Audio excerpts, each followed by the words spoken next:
함께 읽은 미가서 4장 말씀은 우리 메시아 예수 그리스도로 인하여 회복될 하나님의 나라를 우리들에게 보여주고 있는 말씀으로 여러분들이 이해하시면 되겠습니다. 4장 1절 말씀을 제가 다시 한번 더 읽어드립니다. 끝날에 이르러는 여호와의 전의 산이 산들의 꼭대기에 굳게 서며 작은 산들을 위해 뛰어나고 민족들이 그리로 몰려갈 것이라. 아멘. 여호와의 전의 산이 산들의 꼭대기에 굳게 선다, 이렇게 말씀하고 있습니다. 여호와의 전의 산, 예루살렘 성전이 세워져 있는 산을 가리키겠죠. 이 산의 이름은 모리아산이라기도 하고 성전산이라고 명칭하는 것입니다. 성전산이 산들의 꼭대기에 굳게 선다, 이렇게 말씀하고 있어요. 근데 산들의 꼭대기라고 하는 단어가 머리라고 하는 뜻이에요. 머리. 그러니까 이것은 이 산들의 꼭대기는요, 이방 모든 나라의 통치자들을 의미하는 것입니다. 그러니까 이방 모든 나라의 통치자들이, 성전은 주 예수 그리스도를 가리키잖아요. 주님의 통치에 복종하게 된다는 거예요. 이방 모든 나라의 통치자들이 참 성전이신 그리스도의 통치에 복종하게 된다. 언제? 끝날에, 종말에 이방의 모든 나라들의 머리들이, 통치자들이 주 예수 그리스도의 권위와 통치에 복종하게 된다, 이렇게 말씀하고 있는 것이죠.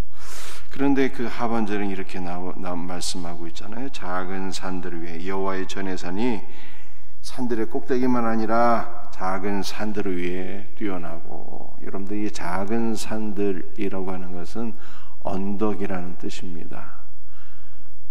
그런데 이 고대에는 언덕에, 지금도 이러한 일들이 사실은 많이 있죠. 언덕에 선앙당 같은 거, 언덕에 큰 나무 밑에 선앙당 혹은 언덕에 있는 큰 나무들, 그거 자체를 신으로 알고 섬기는 우상 숭배가 얼마나 만연하고 있습니까? 언덕이라고 하는 것은 이스라엘에서 산당을 세우고 우상 숭배를 하는 장소를 가리키는 것이죠. 이스라엘만이 아니라 고대에는 이런 일들을, 언덕이라는 건 우상 숭배의 장소를 가리키는 것입니다. 그러니까 세상의 모든 통치자들이 예수 그리스도의 통치 앞에 복종할 뿐만 아니라 모든 우상 숭배자들도, 모든 우상들도 다 깨어지고 주님의 통치에 복종하게 되는 역사를 1절에서 말씀하고 있는 것입니다. 그리고 민족들이 그리로 몰려갈 것이라. 세상의 모든 민족의 통치자들이 주님의 통치에 복종하며 우상들도 복종하며 세상 모든 만국 백성들이 주님께로 몰려갈 것이라, 이렇게 말씀하고 있는 것이죠. 2절 말씀 보겠습니다. 많은 이방 사람들이 가며 이르기를, 오라 우리가 여호와의 산에 올라가서 야곱의 하나님의 전에 이르자. 많은 이방 사람들이 말일에, 종말에 여호와의 산에 올라가자, 이렇게 말하면서 만국 백성들이 몰려든다는 것입니다. 여러분들, 이것은 복음의 확장을 얘기하는 것이죠. 하나님 나라의 확장을 가리키는 것입니다. 이 말씀의 예언의 성취를 따라서 저와 여러분들도 다 주 예수께로 나와서 그와 더불어 연합되게 된 것을 믿으시길 바랍니다. 여러분들 우리가 만국 백성이 여호와의 산에 오르고 있는, 여호와의 전에 오르고 있는 모습을 우리가 1절에서 2절에서 확인하게 됩니다. 그 이유와 목적이 무엇일까요? 이유와 목적이 무엇입니까? 우리가 여호와의 산에 올라가서 야곱의 하나님의 전에 이르자. 그것을 우리가 참 성전이신 그리스도와 연합되어서 새 예루살렘으로 지어지기 위함인 것이죠. 참 성전이신 그리스도 예수와 연합되어서 참 성전, 즉 거룩한 새 예루살렘으로 지어지기 위함이다 라고 하는 것을 성경 전체에서 가장 강조하고 있는 핵심 메시지가 되겠습니다. 그런데 우리가 거룩한 새 예루살렘으로 연합되기 위해서 필요한 것이 있대요. 그것이 무엇입니까? 2절 하반절에 계속 이것을 강조하고 있는 거예요. 그가 그의 도를 가지고 우리에게 가르치실 것이라 우리가 그의 길로 행하리라 하리니 이는 율법이 시온에서부터 나올 것이요 여호와의 말씀이 예루살렘에서부터 나올 것이라. 그의 도를 가지고 가르치신다 말씀하고요, 율법이 시온에서 나온다 말씀하고 있고요, 여호와의 말씀이 예루살렘으로부터 나올 것이라 이렇게 3번 강조하고 있어요. 만국 백성들이 여호와의 전에 오르는데 그 이유는, 가장 궁극적인 목적은 성전이신 그리스도 예수와 연합되어서 거룩한 새 예루살렘으로 지어지기 위함이고, 그것을 이루기 위해서는요 말씀이 꼭 필요하다는 거예요. 말씀이 3번 강조하고 있잖아요. 그의 도를 가르치고 우리에게 가르치신다, 율법이 시온에서 나온다, 여호와의 말씀이 예루살렘으로부터 나온다. 그의 도라고 하는 것, 그 율법, 여호와의 말씀, 이것이 우리를 그리스도 예수와 연합되게 만들며 거룩한 새 예루살렘에 우리를 조성한다 라고 이렇게 말씀하고 있는 거예요. 그러므로 여러분들 오늘날 교회의 사명은 무엇일까요? 하나님의 말씀을 선포하는 거예요.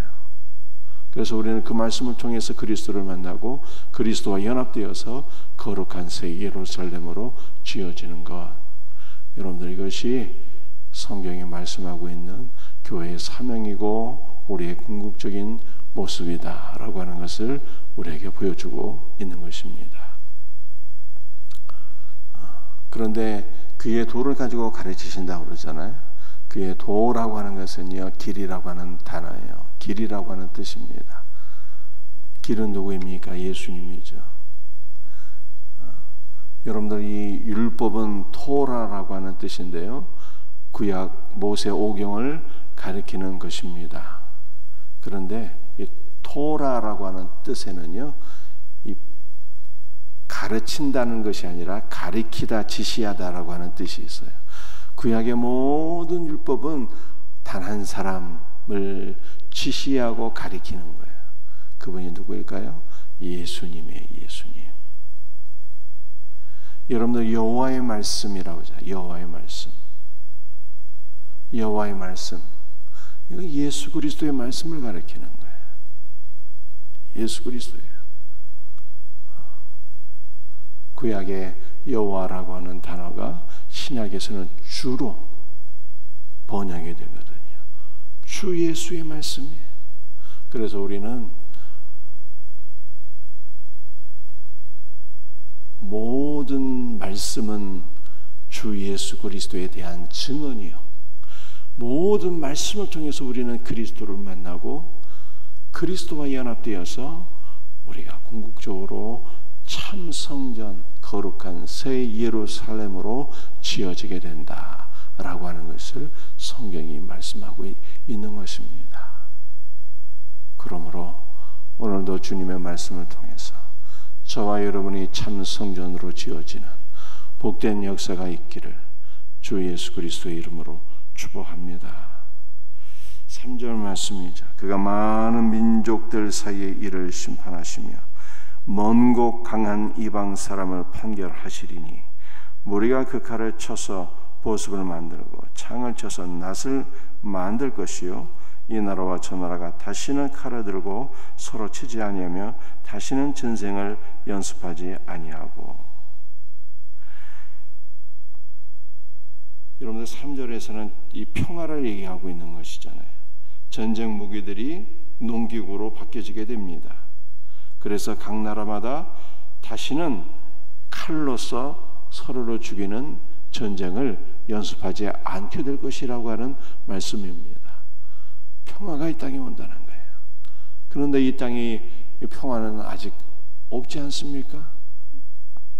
이 땅의 평화는 잠시 동안의 평화예요. 여러분들 대한민국만 봐도 6.25 전쟁이 어떻게 됐습니까? 휴전 상태거든요. 휴전. 종전이 아니라 엄격히 말하면, 정확히 말하면 휴전 상태에 있는 거예요. 그래서 남북이 아직도 대치하고 있지 않습니까?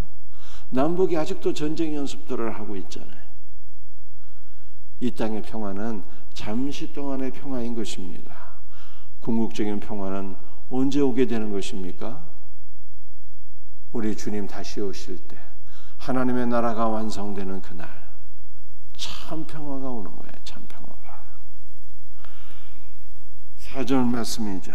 각 사람이 자기 포도나무 아래와 자기 무화과 나무 아래에 앉을 것이라. 그들을 두렵게 할 자가 없으리니 이는 만군의 여호와 입이 이같이 말씀하셨느니라. 여러분들 만국 백성이 그리스도에게로 몰려가게 됩니다. 그래서 그리스도와 연합되게 되는 거예요. 주님의 말씀을 통해서 그리스도와 연합되게 됩니다. 그리스도와 연합될 때 3절의 말씀은 참 평화를 누리게 되는 것입니다. 참 평화는 그리스도 예수 안에 있는 거예요. 그 4절 말씀은 무엇일까요? 4절 말씀은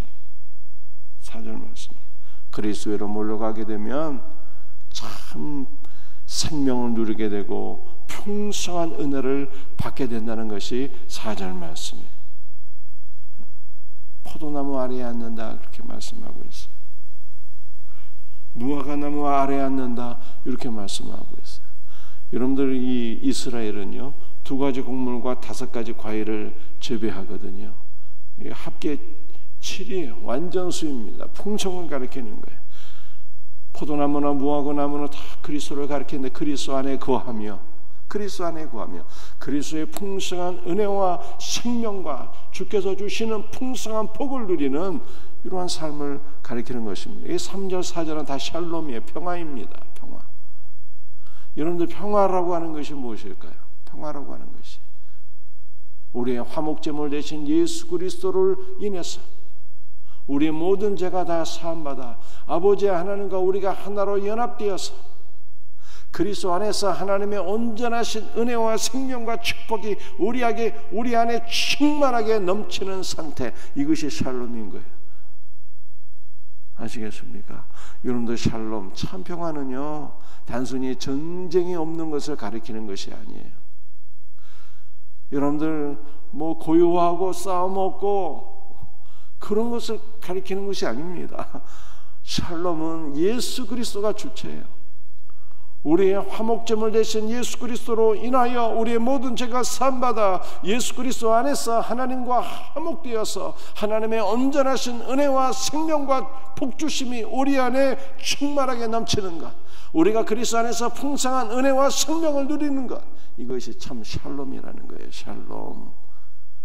오늘 이 새벽에 우리 모든 성도들에게 샬롬의 은혜가 충만하게 넘치기를 주의 이름으로 축복합니다. 5절 만민이 각각 자기의 신의 이름을 의지하며 행하되 오직 우리는 우리 하나님 여호와의 이름을 의지하여 영원히 행하리로다. 우리 하나님의 이름을 의지하여. 여러분들 이름이라고 하는 것은 존재 자체를 가리키는 거예요. 여호와 하나님, 그분을 의지하여 영원히 행하는. 여러분들 이것이 바로 신자인 것입니다. 신자는 자기 생각으로 사는 자가 아니에요. 자기 지혜로 자기 능력으로 사는 자가 아닙니다.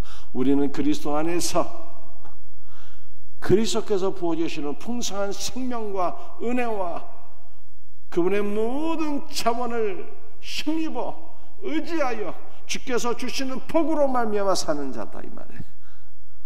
오늘도 주님께서 주시는 은혜와 생명과 복 주심으로 승리하는 하루, 사명 감당하는 하루, 주 안에서 그리스도의 은혜와 생명으로 행하는 하루가 되기를 주님의 이름으로 축복합니다. 그러니까 이 종말에 그리스도 안에서 이렇게 복된 일이 있을 것이다. 이것이 바로 우리에게 주어진 은혜다. 주님께서 이러한 은혜를 우리에게 주신다는 것을 말씀하고 있는 거예요. 종말에 모든 나라와 민족이 그리스도에게로 나아가서 그리스도의 통치에 복종하며 그리스도와 연합하여 참 예루살렘 참 성전으로 세워지고, 어떻게 세워져요? 말씀을 통해서 세워지고, 말씀을 통해서 우리가 거룩한 새 예루살렘으로 세워질 때 참 샬롬을 누리게 된다는 거예요. 전쟁이 종식되고 그리스도의 풍성한 생명을 누리게 되며 그리스도의 풍성한 생명으로 우리가 행하는 승리하는 열매 맺는 자들이 된다라고 하는 것이 미가서 4장 1절에서 5절까지의 말씀이에요. 이와 같은 은혜가 있기를 주의 이름으로 축복합니다. 기도하시겠어요? 아버지 하나님 감사합니다.